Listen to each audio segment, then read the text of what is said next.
your studio and we're going to have a chat today. So introduce everyone to the work that you're going to be showing, that they'll hopefully be looking at right now, at Bannatyne as part of your residency. Yep.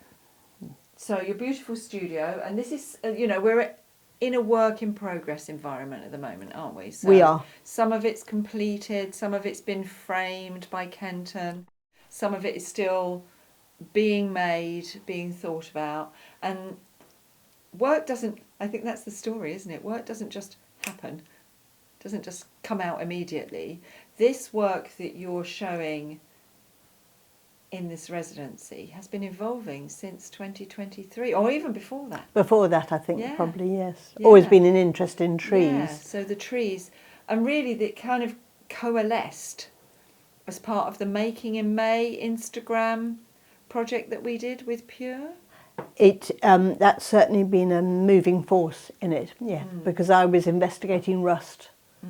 Can't quite remember where the rust interest came from, but I ended up noticing I had lots of rusty objects, even rust in nature. Rusty objects. Yeah, and Rusty I had a objects. lovely collection, and you then notice the colours, you notice even the bracken in the autumn, that's quite sort of rusty coloured. There's a lot in nature as well as inside your own house, perhaps. Yeah, and you also did some work with shadows as well, didn't you? That was prior to that, and I'm always looking at shadows. Yeah, because in fact the two melded in the Making in May: rust and shadows, rusted shadows, rusty shadows. I'm not sure how many hashtags you need for Instagram, but often you can play with that theme. So you're a very tactile, as I was saying. You collect things and you love following themes, and you have lots of fabric. Your background is linen weaving, and yet a big inspiration and a lot of what you do now, contemporarily, has an influence with technology, because you do a lot of things that are on Zoom or meeting, lots of classes on Zoom. Yep, absolutely. So technology is a huge part of my art practice. I'm quite surprised to realise that, but I rely on my laptop, which I'm using now. It's got all my photographs on it, a huge library of photographs over the years. I refer back to that a lot. I also print out a photograph of work I've been working on, which is relevant. And then when I meet up, I use Zoom, as we all have to use nowadays, to meet people. So I use it for that. And of course, I can also move the laptop around. I can take it with me when I go travelling. And I'd be a bit lost without it, I think. So for the last 4 or 5 years, I've been doing a blog online on my website. And with Lesley's help, we've actually taken a few of those offline and put them into a book. Journal 1. It's Journal Act 1, which means there will be Act 2 and more. They start life online, and I'm sent a set of questions by Lesley, which I answer. And I've noticed now I'm more confident about editing them more before I send them back to Lesley. And it's just very helpful. And also I tend to source lots of photographs for the blogs from the albums we've got over the last 40 years, which is, and it's compartmentalising, really. It's quite helpful looking backwards and forwards, really. The most recent blog we're working on is talking about my campaign bags. You will see this in the exhibition, this little campaign bag that I took with me on the train with some stitching inside it and little bits of thread, and instead of scissors, nail clippers to cut it, and that's a little tiny campaign bag. We've been talking about these campaign bags. I've even talked to Lesley about designing one of my own, but I realise I've been doing that for quite a few years anyway, because if I know I'm going to go on holiday or go to Norfolk to visit my mother, I need a little easy access to a bag. And then used to just have painting and drawing materials. Now it's adding stitch as well. And so much so when I go to her, she'll say, how's the stitching coming on? And have you done your stitching today? And I go, oh, I haven't. because I've been stitching since the 1st of October 2023 daily for 20 minutes. And during that year, I did genuinely forget a couple of days. I've taken daily photographs of the stitching. I haven't necessarily posted about it.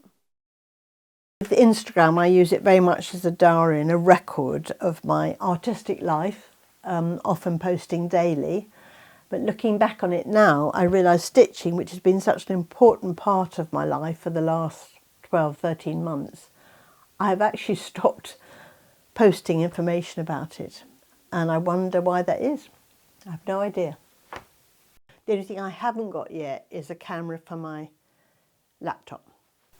So I have to very carefully move my smartphone around, and they can see what my studio's like. But it's brilliant, yeah. Yes. With Deb's last, doing the eyes course. That was very important. Yeah, so that's also another really important aspect of the work that you've created for your residency, is your work you've done with Deb's online, again on Zoom, for her exploring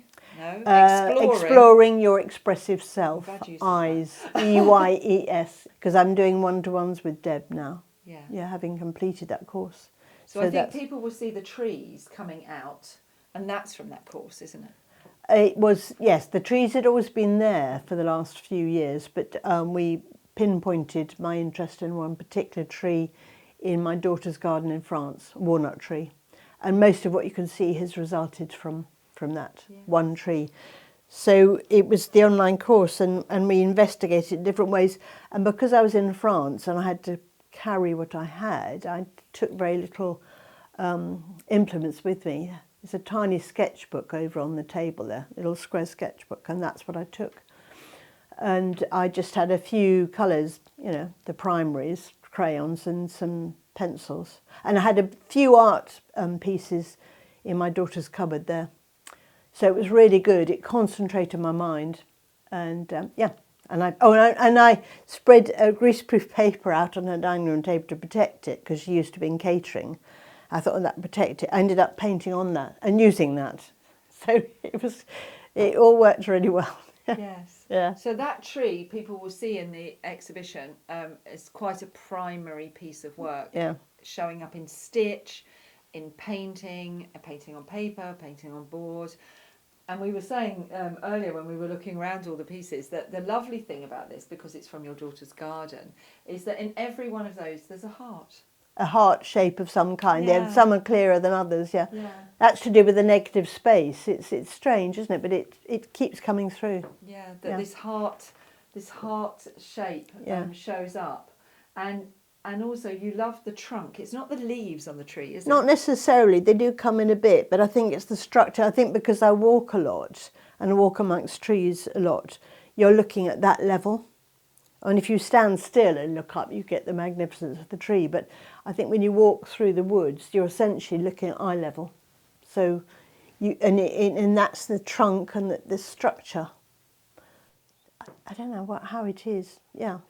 But that's the thing that fascinates me. That fascinates me, yeah. Yeah. And it shows up a lot. You've got other paintings that people will be able to see in the show and on this film that are just trunks of trees, but they're so beautifully painted. And you're not afraid of colour? No. It appears not. You love colour? Yeah, I do. So lots of lovely bright colours and such a lovely, intuitive way of painting. Thank you. Yeah. I've loved this. I love investigating, and it's been a very deep investigation. Yeah. And you have transferred that over to the trees in Bannatyne as well. You've done some sketching. I've done some sketching in Bannatyne, which I'm going to take further, and there will be at least one finished piece in the exhibition. Yeah. And then hopefully we'll do a workshop around the trees at Bannatyne as well. That's fabulous. Thank you. Thank you, Lesley.